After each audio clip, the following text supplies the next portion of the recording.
Oh, I know another question.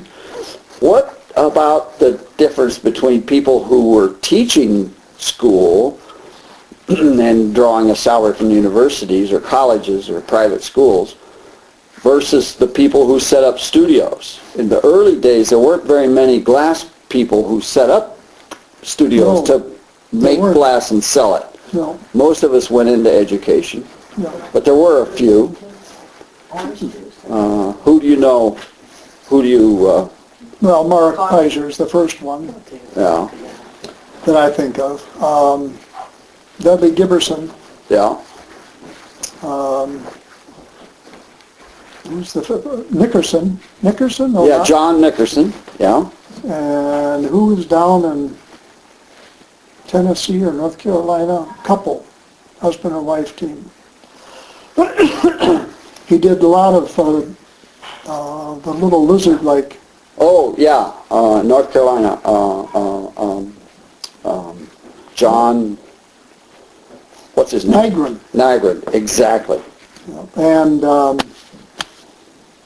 guy, the Libino student, who went down south. He was from Detroit, but he went down south and made the gold. Gil Johnson. Yeah. Yeah. But he taught for a while. Did he? Before he did that. Oh. Yeah, he taught up there. He taught. Oh yeah. Yeah, he was one of the main kingpins of the Silver Veil group. Yeah. That included Sylvia Vigiletti and some others. Yeah. Well, Marvin remembers a woman that was in class in Madison, Pat Esch. Yeah. Set up a studio. She did not teach. She set up a studio. And of course Audrey Handler. Yeah, that was in Denver. In Denver she did, yeah. Oh. And Audrey Handler a little bit later set up her studio and she would do workshops and summer classes, but she didn't have a university type year-round teaching I thought she was teaching at Edgewood. It's just a summer gig, though. Oh, was it? You know, 2 weeks here and there. I think. I don't know. I think so. She's mostly a studio production person. Yeah. And now, of course, things are the opposite. There aren't so many teachers, but there's lots and lots of facilities making glass for sale and living off their sales. No, you don't hear of openings for teaching. Rare. It's rare. Very rare. It's real rare. Yeah. Bowling Green, I guess, is taking application right now because Scott's thing is it's like either up or out. You know, where they get you for a little while and you're sort of on trial, and then they have to open it up to the general public to be. They had a very hard time getting that started. They hired 3 people, and none of them stayed more than 2 years. At BG? Yeah, before Hurlstone came. Oh, before Hurlstone. Oh, yeah. And I think it was the faculty were really nasty to the glassblowers and just made life miserable for them. And Hurlstone was the first one that was able to fight back and make it. Make it.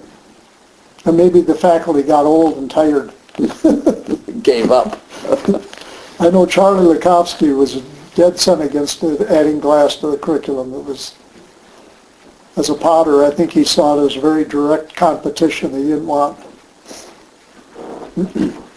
Well, who taught glass at BG when Jack Schmidt was down there?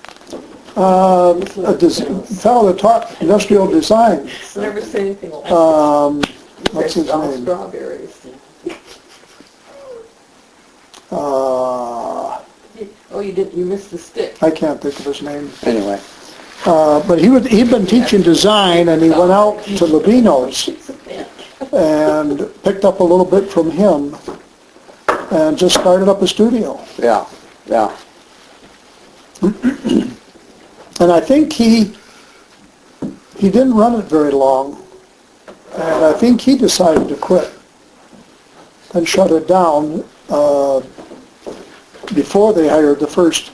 I think the first person they brought in was Sally Kovac. Sally Kovac. And she couldn't stay anywhere. She had so many jobs in the next 10, 15 years.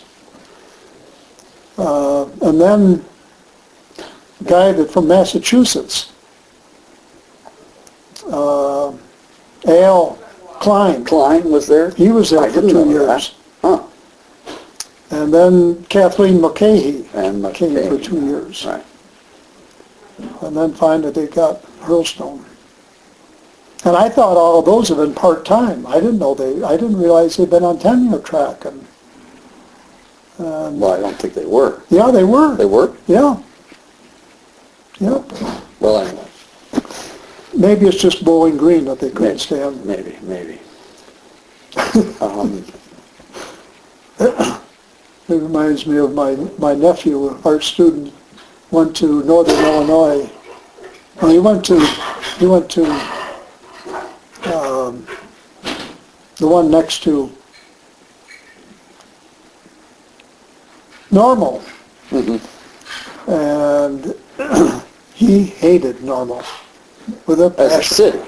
As a city. Oh, yeah. Yeah. He made a great sculpture entitled Leaving Normal. It was a wooden chair. He was a furniture maker. It was a wooden straight back chair. On the back of it he painted this person with his mouth wide open screaming. Let me out of here.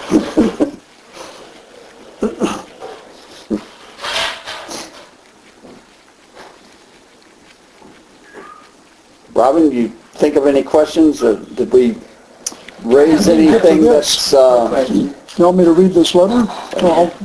yeah, Technique is cheap. I've heard that. Who coined that phrase? Littleton. Oh, that's phrase. Yeah, you know the... Yeah. Tell us that story. The technique is cheap. Yeah. Story. You tell it. No, I don't know it. Oh, you don't know? No, I remember reading Dick Marquis's reply. That's about all I know. Not so cheap.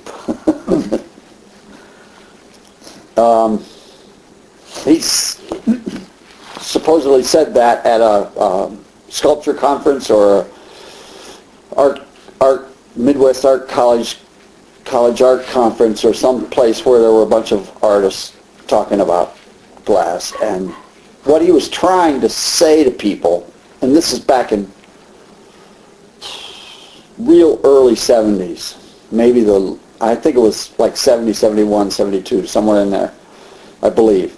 And what he says he was trying to say, what he claims that he was trying to say is that if you focus on technique, it's almost a for sure dead end, and you're not gonna be making real art and making contributions if you're only thinking about how cold to make the bit before you stick the handle on, or something of that ilk. I don't know why it infuriated a lot of the audience who had been struggling to learn how to blow glass. It was like Harvey, they took it to mean that Harvey was saying that they were wasting their time, and that it was that no technique was required or necessary or needed or desired. And that's not what he really says he was trying to say, but that's the way it was taken. And so then it became something that we could complain about and argue about later. But I don't think it's important. And he didn't differentiate between what you're doing with the technique. No. And that often it was to come up with an original way of looking at glass. And you find the technique that will enable you to do that. I mean, that's what I did. And I was constantly thinking about technique as a means of doing something unique with glass that hadn't been done before. Yeah. I mean, that's what this steam bubble piece is. Right. Those pieces up there I came up with a technique that I could do something that hadn't been done, a new way of looking at glass. And he didn't, I think he was trying to be confrontational. Well, yeah, it probably was his nature. Yeah. To challenge people, but not to put them down, I don't think. Do you think? No. I don't think he was putting people down. No, he was just challenging them. But a lot of people Right. Saw it that way. saw it that way. Yeah. No.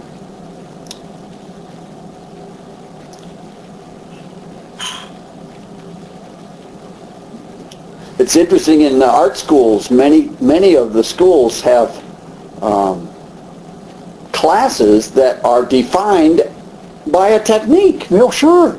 Well, You know, you're in a metalworking class, and the title of the class is soldering, well, or something like that. yeah, something like that. Maybe I don't think that's a soldering- bad example. I don't know.